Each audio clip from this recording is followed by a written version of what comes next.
So, at the time of this recording, it has been less than 24 hours since Donald Trump has nominated Neil Gorsuch to the Supreme Court. And because of the unique circumstances of this particular vacancy, we find ourselves in something of a tricky situation. And I do say we, because even though this situation ultimately falls upon members of the United States Senate, including the Democratic caucus, the challenge posed concerns not only the makeup of the court and the decisions that said court makes in the years to come, as important as that is, but the functioning of our republic and the ability of our democratic institutions to fill these kinds of important positions. Now, over 10 months ago, President Obama nominated Merrick Garland, you may remember him, to fill this very vacancy, created by the death of Justice Antonin Scalia. Such was his right and duty under the Constitution, just as it was the right and duty of the United States Senate to confirm or to reject this nomination upon review of his qualifications, his judicial philosophy, or whatever standard they would so choose.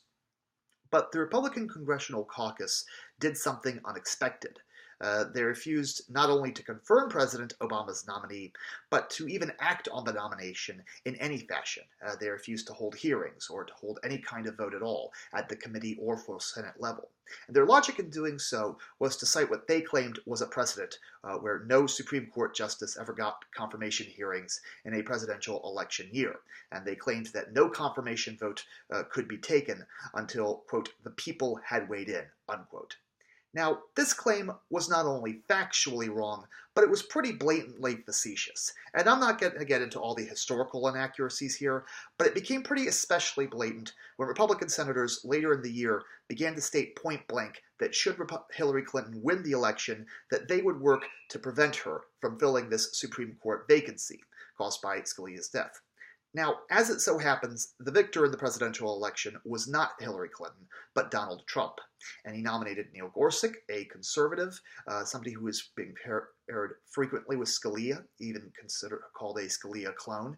But he is considered to be qualified, both within conservative circles and among many Democrats. In fact, Neil Cato, President Obama's Solicitor General, praised his judicial independence and encouraged Democratic senators to confirm him.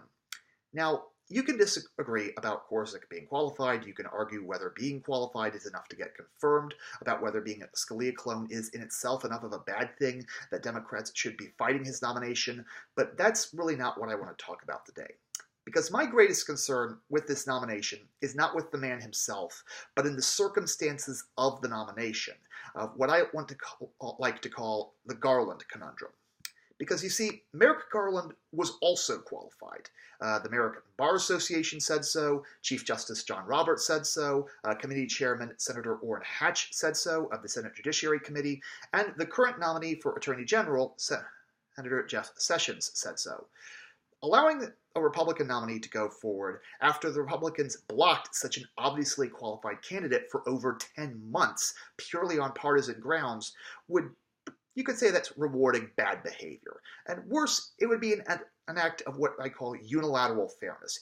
Trying to act fairly towards the nominee really only makes sense if it upholds a norm, because unilateral fairness, just acting fairly towards opponents who have no interest in maintaining such a norm, is no kind of fairness at all. Because if Democrats allow all qualified nominees to go forward, but Republicans demand that only nominees from their side can go forward, and neither side allows the practices of the opposing side to change their own, then you've basically created a situation where only Republican presidents can nominate Supreme Court justices. And as I'm sure you can guess, that is not good. A two-party republic cannot function under these circumstances, where one party just reserves the right to monopolize control of one of the three branches of government, whatever the voters may say. So what do we have here? How do we get out of this situation and, going forward, allow both parties to nominate their candidates to the judiciary without fear of creating these kinds of constitutionally destructive precedents? Well, I'm just a private citizen, but if I might make a proposal for Senate Democrats, offer your Republican colleagues to allow this nomination to go forward, and even possibly have a number of your members vote to confirm him. But in exchange, Republican leadership must support the passage of a law managing Supreme Court nominations, and possibly all judicial nominations, going forward. So what would this law do? Well, the first thing it would do, would be to do away with this kind of bad incentive. And it could do it one of two ways. Either nominees must receive an up or down vote in the Senate within a certain number of days of nomination, 60 days, 90 days, whatever, and failure by the Senate to act during this period will thus far be considered voting to confirm said nominee. Alternatively, it could declare that nominees remain active nominees until either they get an up or down vote in the Senate, or the Judiciary Committee formally rejects them, or if a nominee withdraws their name. And in either case, the Senate simply can't wait out the president. The vacancy that happens under the watch of a president must be filled by said president, with a notable exception. And that brings us to the second thing the law does. It would formalize what the Republicans referred to as President Obama's lame duck period. And it can be 6 months before an election, or however long you want to say it is. The point is that nominations made to the Supreme Court, or to the courts as a whole, made during this period are not affected by this law. So senators can still wait out the nominations made during this period, the same as Republicans did with Merrick Garland. And incidentally, I think that we should start calling that practice Garlanding, same as we call defeating a nominee on ideological grounds borking. It just kind of makes sense.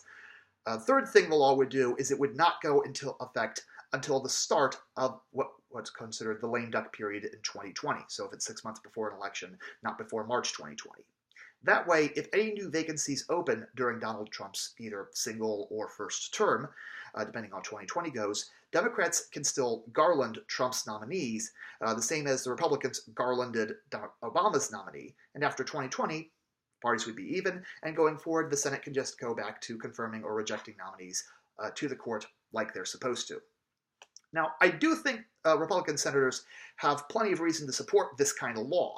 Obviously, they'd be using different language. They'd be just calling it formalizing the precedent they established in 2016 or used in 2016, so there's no confusion going forward. But they do have as much reason to normalize the process by which Supreme Court vacancies are filled as Democrats do, especially in the decades to come. But I do think that this kind of deal would allow Democrats to confirm a nominee that, from what I've heard, is qualified with a clear conscience, without concern for rewarding this kind of bad behavior of their colleagues on the other side of the aisle. And going forward, it would allow us to actually fill these vacancies to the Supreme Court and the judiciary branch as a whole, like we're supposed to, under the United States Constitution. Anyway, that's my proposal. Thank you, whoever you may be, for listening.